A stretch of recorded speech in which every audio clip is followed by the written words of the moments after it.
C'est la moindre des choses pour éprouver ce qu'a fait ce gendarme. Je trouve qu'il faudrait qu'il y ait beaucoup de personnes qui fassent ce geste en honneur de cette personne. C'est formidable. Voilà. Une simple rose déposée sur la grille d'une gendarmerie. Un geste pour saluer la mémoire du lieutenant-colonel Beltrame, décédé dans l'attaque du Super U de Trèbes vendredi. Depuis l'attentat, ces témoignages de sympathie ne laissent pas les gendarmes indifférents. Il y a toujours un brin d'émotion puisqu'on a connu un événement tragique. Et c'est vrai que ça fait plaisir de voir la population qui se manifeste, soit par téléphone, soit en se présentant devant la grille. Et vous voyez, depuis samedi, on a déjà reçu 3-4 roses. Dans le Rhône, comme ailleurs, c'est toute une profession qui souhaite aujourd'hui honorer son héros. Chaque gendarme attend de pouvoir se recueillir une dernière fois, d'exprimer finalement à Arnaud son grand respect et toute son admiration et de pouvoir reconnaître officiellement cet acte héroïque, puisque Arnaud a payé au péril de sa vie le sauvetage d'une vie humaine. Il a fait en sorte que la détermination des forces de sécurité à l'avenir soit véritablement sans faille. On a appris dans l'après-midi qu'un hommage national est prévu mercredi matin aux Invalides à Paris.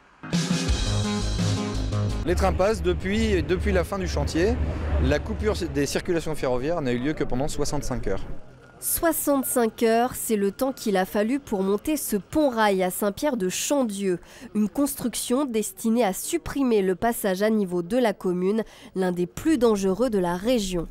On est sur un des passages à niveau sur la ligne Lyon-Grenoble, ligne très fréquentée, il y a plus de 200 trains par jour. Ici, il y a plus de 6000 véhicules par jour. Et donc pour nous, il y a plusieurs enjeux, évidemment pour la régularité des trains, mais surtout de sécurité au passage à niveau. Pour croiser une voie routière et une voie ferrée, il faut forcément que l'une passe en dessous de l'autre. Donc soit on fait comme ici, un pont-rail, donc le train passe dessus, la route dessous, soit dans d'autres endroits qui s'y prêtent, un pont-route, donc la voie ferrée reste au niveau du terrain naturel et la voie routière passe par-dessus.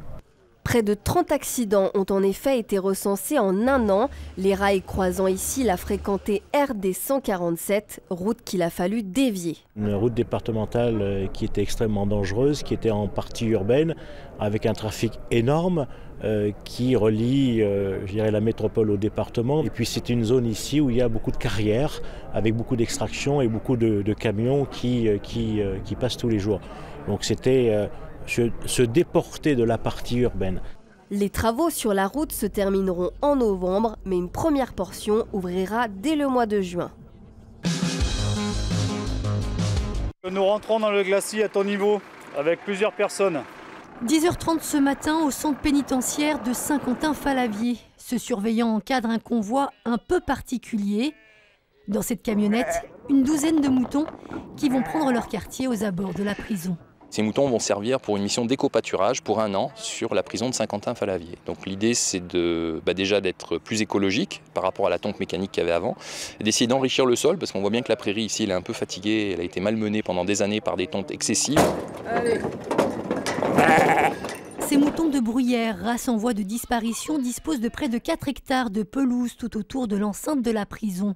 Pas de contact direct donc avec les détenus, question de sécurité, ce qui n'est pas le cas des surveillants en revanche, qui doivent s'habituer à la présence de ces nouveaux pensionnaires. Tous les jours donc on regarde s'il n'y a pas eu de dégradation et voilà. Et donc il a fallu sensibiliser les surveillants sur le fait que les moutons n'étaient pas agressifs, qu'ils ne les chargeaient pas et qu'on allait devoir se salir les chaussures avec les déjections. Voilà. Des déjections qui ont justement toute leur importance puisqu'elles vont servir d'engrais naturel, un gain économique et écologique pour la prison. Au niveau du couvert végétal, on est quand même assez monospécifique, il n'y a pas grand-chose. Et donc du coup, cet apport-là de matière organique via les animaux va permettre à d'autres espèces, de nouvelles espèces, de coloniser le sol, que ce soit des espèces animales, donc comme les pollinisateurs, des choses comme ça. Donc il y a un fort intérêt écologique derrière aussi, derrière toutes ces pratiques-là. Installés il y a quelques semaines, ces moutons devront encore rester 1 an derrière les grilles de Saint-Quentin-Fallavier. Hommage national aux Invalides aujourd'hui avec le discours du président de la République pour saluer le geste héroïque du colonel Beltrame qui s'est sacrifié en prenant la place d'un otage lors de l'attentat vendredi dernier dans l'Aude. À Lyon également, une cérémonie était organisée au Veilleur de Pierre, place Bellecour, en mémoire des victimes et de l'officier de gendarmerie. Plus que jamais, cet hommage aux victimes du terrorisme, de la barbarie, à nos héros, nous appelle à être fidèles aux valeurs de notre République, à sa devise, et à affirmer notre détermination sans faille à se dresser contre ceux qui les combattent. Il ne faut jamais rien laisser passer, il faut toujours se battre et il faut toujours rappeler que notre devise liberté, égalité, fraternité, ce n'est pas 3 mots qui sont un fronton, c'est 3 combats quotidiens. Après les dépôts de gerbes, une minute de silence a été observée avant que ne retentisse la Marseillaise.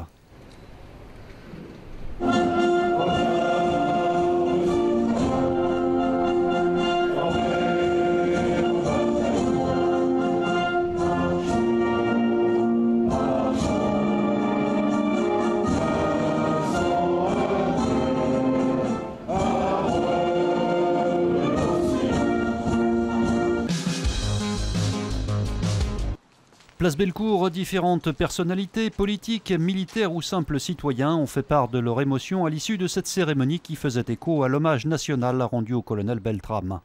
Cet acte d'héroïsme, de courage spontané, ce n'était pas bien sûr un ordre. Le lieutenant-colonel Beltrame décide à son initiative de prendre la place d'une otage et voilà, il en meurt.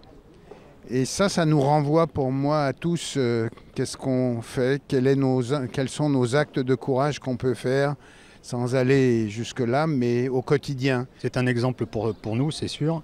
Ce qu'il faut savoir, c'est que ça fait partie également de nos missions de protéger nos concitoyens.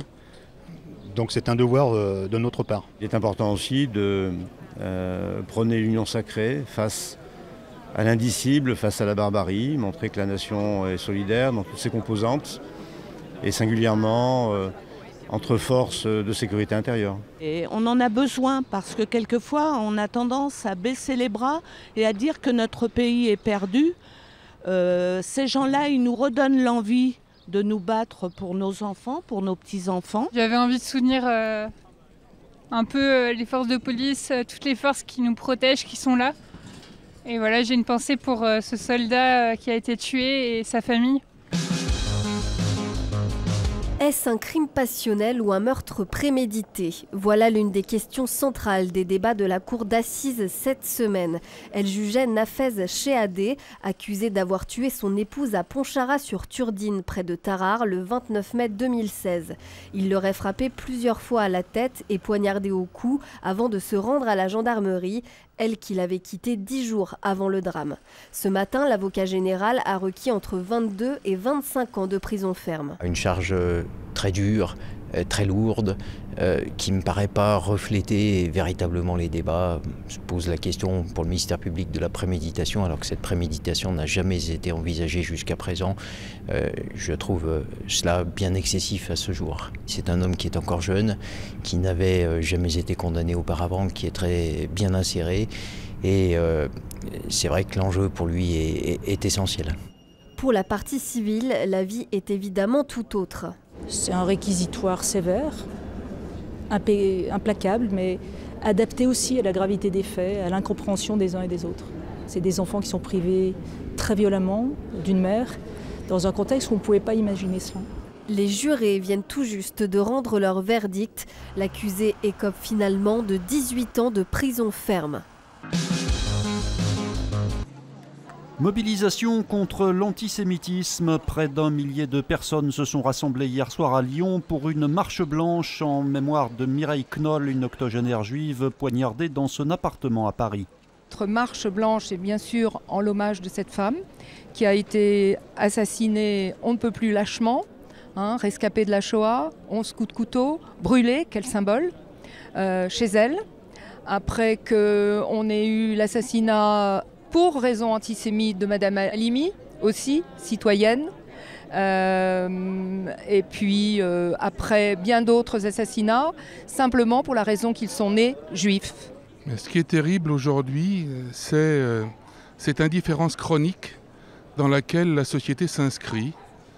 Des gens meurent parce qu'ils sont soit juifs, soit musulmans, soit noirs. Et en face de ça, on rencontre absolument aucune réaction collective.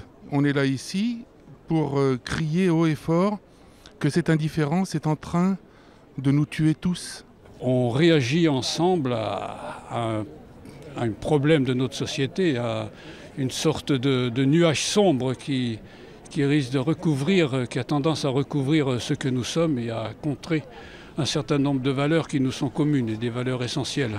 À l'issue de cette marche blanche, des bougies ont été allumées sur les quais et un office religieux célébré à la synagogue.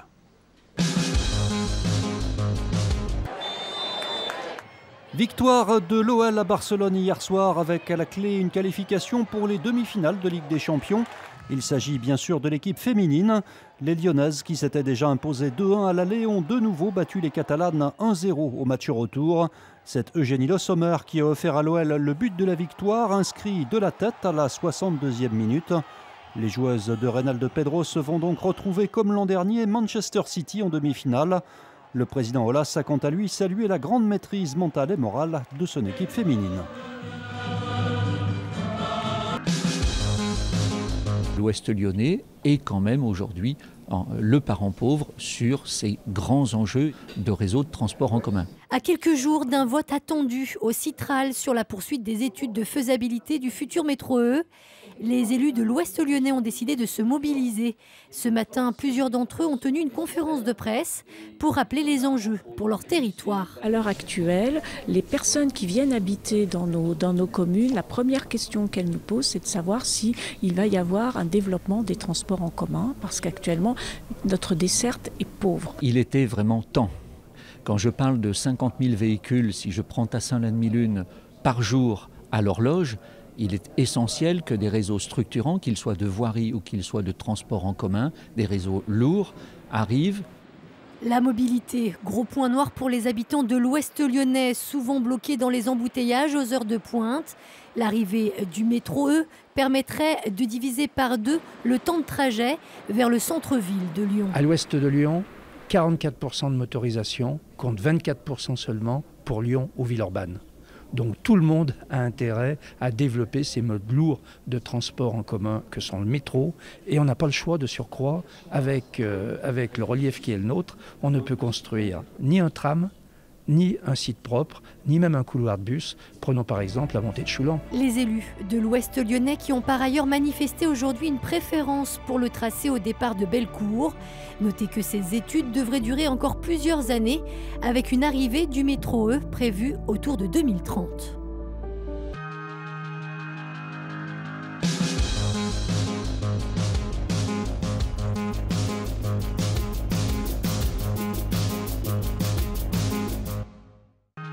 L'info